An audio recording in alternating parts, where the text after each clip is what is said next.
It always happens after the halving, which is kind of here. There's a bit of chopping around. And then as we start heading into the US election, between June and August, prices start going vertical. Doesn't mean we don't get these sharp corrections in the middle, but things go vertical and we will lose our minds. If we are having this conversation in 9 months' time, we'll be fighting with ourselves to try and maintain the discipline that we've been trying to teach ourselves because Raoul Pal's banana zone thesis is a 2024 cryptocurrency trend to watch.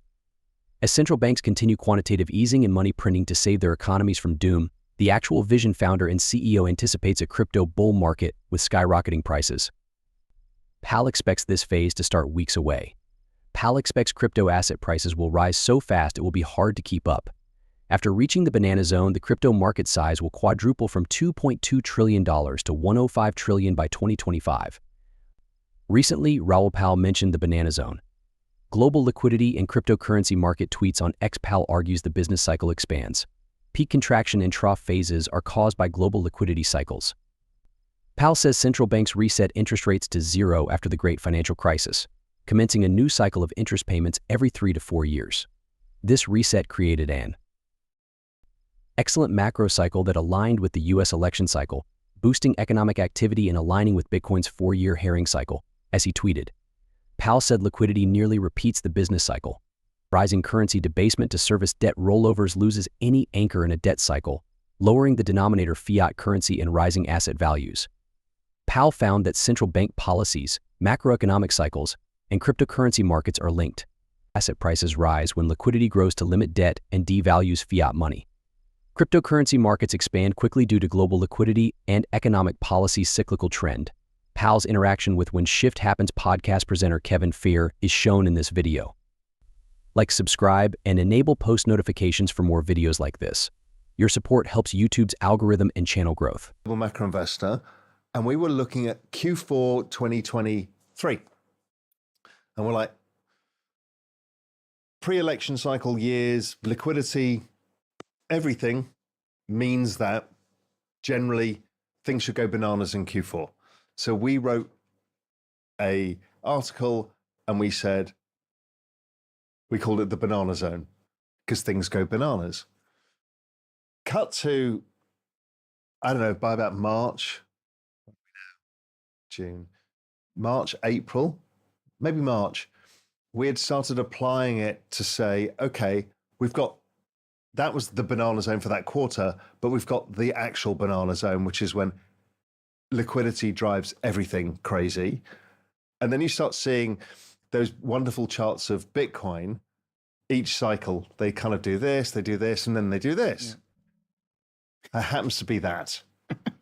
And it's when things go bananas and people fuck this up because they lose their minds. They FOMO into everything. It's when no laws apply anymore. The law of the banana rules all. And it always happens after the halving, which is kind of here.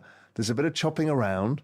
And then as we start heading into the US election, between June and August, prices start going vertical.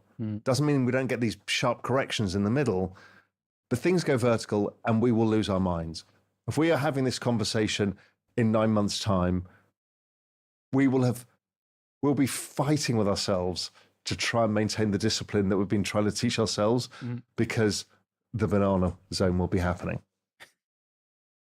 And it just caught everybody's attention because it explains a lot, right? That explains my entire macro thesis that I spent 2.5 hours explaining, and I could have spent 6 hours explaining, is all in that chart.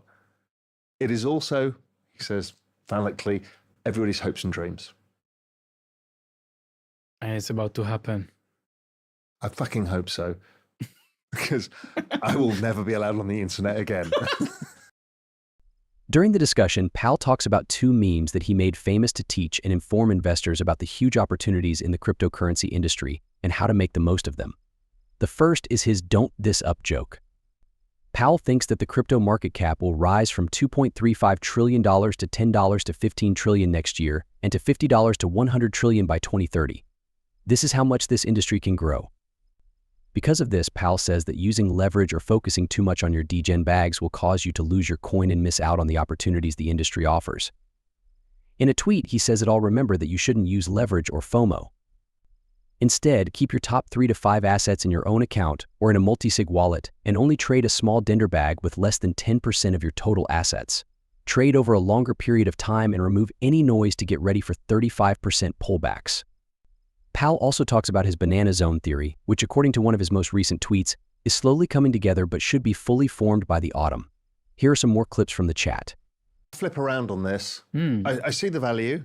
I don't have an issue with the meme having value. I kind of prefer NFTs for some of this because you can have distinct imagery around certain memes. I think it's a blunt tool for some of this. So I don't think the meme coin cycle will be as big next cycle. Very interesting. I do think that some memes survive and they can create value by getting enough attention that then people want to build on the network. So Bonk, they're trying to build on that network. Doge, there's always the fact that Elon will build on the network. Shiba Inu, they're building on the network.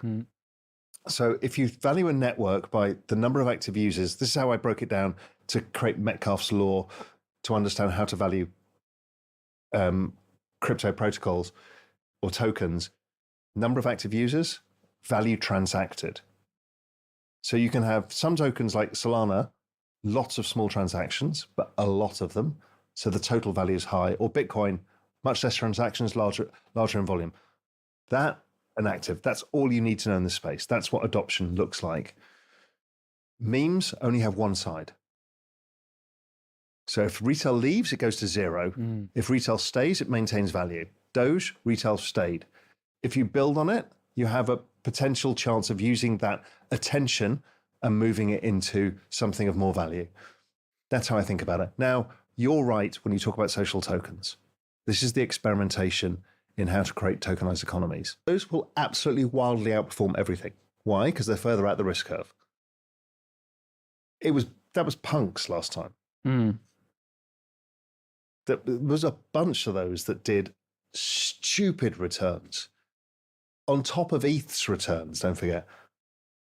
I mean, I think punks did 22,000% returns on top of ETH's returns. Now, this is la la land. So that will happen again. What I'm talking about is what is going to be anointed in the blockchains, the serious blockchains. I'm still not sure about this whole FDV thing. I'm not sure it matters. I think anybody can grow out of a valuation if you've got adoption. If you haven't, you'll be crushed by it. The game is all about adoption. If one of these high FDV coins, I'm on the foundation of Sui. Scott, it's that high FDV problem. If they create traction, as Solana had a higher FDV than Ethereum beforehand, it's a function of where we are as you get more adoption. I just think we think about, well, where could a new layer one go? We think, well, ETH's here, Sol's here. That's all wrong. They're all going up 5 or 10x from here. Right? We're all wrong because we're thinking in linear terms. So the next layer one will have a $300-400 billion valuation, maybe $500 billion. I just wish everybody luck. Somebody will crack something big. I don't know. Everything always looks good to me, or all the things that I don't understand tend to do really well. I don't do VC at all because literally everything that looks amazing, to me, generally tends to be terrible projects, and everything that I think I don't understand, that makes no sense at all, tends to be really good. It's just not my thing. So when you ask me what teams, I don't know. I just wish well for everybody. Just, everyone's hustling, doing what they can do, and that's great. And I'm grateful for them. You mentioned your wife before. Do you have kids? No. Why? I value freedom. I mentioned it before. I can move country. I can travel. There's something that makes me shudder about suburban life. Raoul Pal has shared his predictions for the much-anticipated banana zone, which he says will start sometime between now and August 2024 and last until June or December 2025.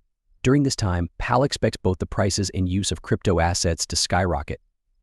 He thinks that by 2025, the total value of the cryptocurrency market will have risen from about $2.35 trillion today to at least $10 trillion. Pal thinks that the prices of some cryptocurrencies will go up a lot, with some potentially tripling in value. For example, he thinks that Bitcoin will go from its current price of about $644,000 to about $270,000 per coin, and even in a less optimistic scenario, he thinks Bitcoin will reach at least $200,000. Pal is especially bullish on Ethereum, saying that it will do better than Bitcoin. He is also very optimistic about Solana, saying that it will do better than both Bitcoin and Ethereum.